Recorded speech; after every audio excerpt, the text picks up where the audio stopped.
اعوذ باللہ من الشیطان الرجیم بسم اللہ الرحمن الرحیم السلام علیکم ورحمۃ اللہ وبرکاتہ۔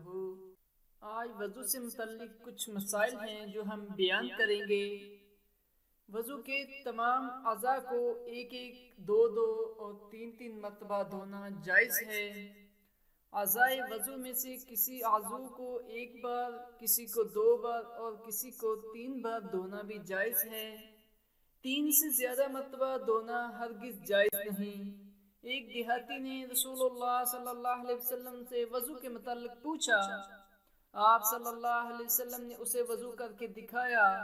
اس میں ہے کہ آپ صلی اللہ علیہ وسلم نے 3 مرتبہ اعضاء دھوئے، پھر فرمایا یہ وضو کا صحیح طریقہ ہے، پس جس نے اس سے زیادہ کیا اس نے بہت برا کیا، حد سے تجاوز کیا اور ظلم کیا۔ ہر عضو کو مل کر دھونا چاہیے تاکہ اچھی طرح صفائی ہو جائے۔ محض پانی بہا لینے سے صفائی نہیں ہو سکتی۔ تمام اعضاء ترتیب سے دھونے چاہیے۔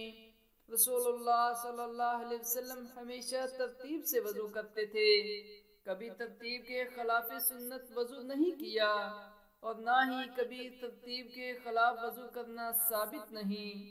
ایک حدیث میں ہے کہ ابو جبیر الکندی رسول اللہ صلی اللہ علیہ وسلم کے پاس آئے تو آپ صلی اللہ علیہ وسلم نے اسے وضو کرنے کا حکم دیا۔ اس نے چہرہ دھونے سے ابتدا کی تو آپ صلی اللہ علیہ وسلم نے فرمایا اپنے چہرے سے وضو شروع نہ کرو کیونکہ یہ طریقہ کافروں کا ہے۔